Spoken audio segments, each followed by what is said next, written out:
ಸಂವಿಧಾನ ಈ ದೇಶಕ್ಕೆ ಪ್ರತಿಯೊಬ್ಬರಿಗೂ ಇರ್ತಕ್ಕಂಥ ಸಂವಿಧಾನ. ಆದ್ರೆ ಇವತ್ತು ಇವರು ಗವರ್ನರ್ ಬಂದ್ಬಿಟ್ಟು ಡೆಲ್ಲಿ ಏಜೆಂಟ್ ಆಗಿ ಇವತ್ತು ಈ ಗವರ್ನರ್ ಕೆಲಸ ಮಾಡ್ತಾ ಇದ್ದಾರೆ. ಬಿಜೆಪಿಯ ಪಿತೂರಿಯಲ್ಲಿ ಈ ಗವರ್ನರ್ ಕೂಡ ಸೇರ್ಕೊಂಡಿದ್ದಾರೆ.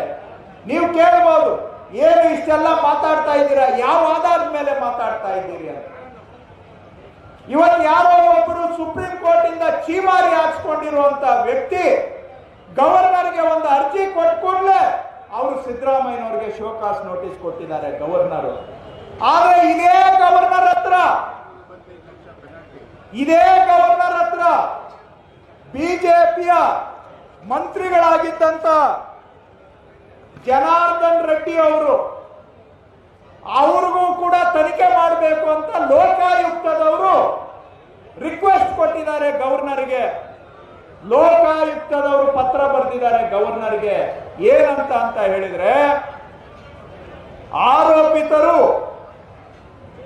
ಅವರ ಬಲ್ಲ ಮೂಲಗಳ ಆದಾಯಕ್ಕಿಂತ ಹೆಚ್ಚು ಆದಾಯ ಹೊಂದಿರುವುದು ತನಿಖೆಯಿಂದ ದೃಢಪಟ್ಟಿದೆ.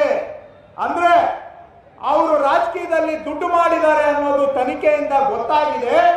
ಇವ್ರ ಮೇಲೆ ಪ್ರಾಸಿಕ್ಯೂಷನ್ ಮಾಡೋದಕ್ಕೆ ಅನುಮತಿ ಕೊಡಬೇಕು ಅಂತ ನಾವೆಲ್ಲ ಕೊಟ್ಟಿರೋದು, ಯಾರೋ ದಾರಿಯಲ್ಲಿ ಹೋಗೋರೆಲ್ಲ ಕೊಟ್ಟಿರೋದು.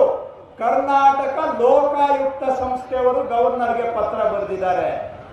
ಇದನ್ನ ಗವರ್ನರ್ ಏನ್ ಮಾಡಿದ್ದಾರೆ, ಅವ್ರು ಕೆಳಗೆ ಹಾಕೊಂಡು ಕೂತಿದ್ದಾರೆ. ಅದರ ಮೇಲೆ ಇವ್ರಿಗೆ ಯಾಕೆ ನೋಟಿಸ್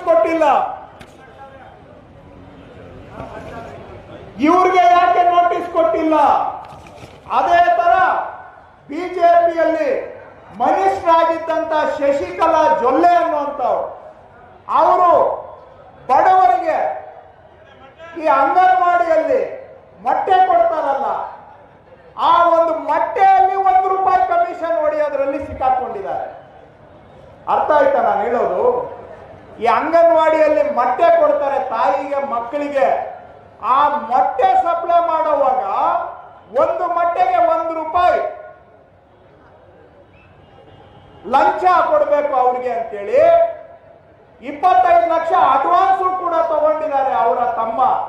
ಅದನ್ನು ಕೂಡ ಲೋಕಾಯುಕ್ತದವರು ಗವರ್ನರ್ಗೆ ಪತ್ರ ಬರೆದಿದ್ದಾರೆ, ಇವ್ರ ಮೇಲೆ ತನಿಖೆ ಮಾಡಬೇಕು, ಪರ್ಮಿಷನ್ ಕೊಡಿ ಅಂತ. ಇನ್ನೊಬ್ಬರು ಮುರುಗೇಶ್ ನಿರಾಣಿ ಅಂತ, ಅವ್ರ ಮೇಲೆ ಕೂಡ ತನಿಖೆ ಮಾಡಬೇಕು, ಅನುಮತಿ ಕೊಡಿ ಅಂತ ಗವರ್ನರ್ಗೆ ಪತ್ರ ಬರೆದಿದ್ದಾರೆ. ಆದ್ರೆ ಗವರ್ನರು ಅವೆಲ್ಲವುಗಳನ್ನು ತಗೊಂಡು ಕೆಳಗಡೆ ಹಾಕೊಂಡು ಭದ್ರವಾಗಿ ಅದ್ರ ಮೇಲೆ ಕೂತಿದ್ದಾರೆ. ಇವೆಲ್ಲ ಕೆಲವು ಗವರ್ನರ್ಗೆ ಬಂದು 2 ವರ್ಷ ಆಗಿದೆ, ಇಲ್ಲಿವರೆಗೂ ಅವ್ರಿಗೆ ನೋಟಿಸ್ ಇಲ್ಲ.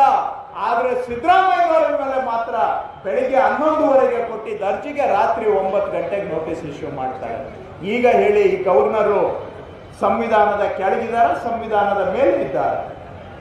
ಈ ತರಹ ಇವರು ಎಲ್ಲರೂ ಸೇರಿ ಒಟ್ಟಾರೆ ಅವ್ರ ಉದ್ದೇಶ ಏನು ಅಂದ್ರೆ, ಕನ್ನಡಿಗರ ಧ್ವನಿಯನ್ನ ಅಡಗಿಸಬೇಕು. ಕರ್ನಾಟಕದ ಪರವಾಗಿ ಹೋರಾಟ ಮಾಡ್ತಾ ಇರುವಂತಹ ಸಿದ್ದರಾಮಯ್ಯನವರು, ಡಿ.ಕೆ. ಶಿವಕುಮಾರ್ನ ಇವ್ರ ಸರ್ಕಾರವನ್ನ ಕಿತ್ತಾಕ್ಬೇಕು. 136 ಸೀಟು ಕೊಟ್ಟಿರ್ತಕ್ಕಂಥ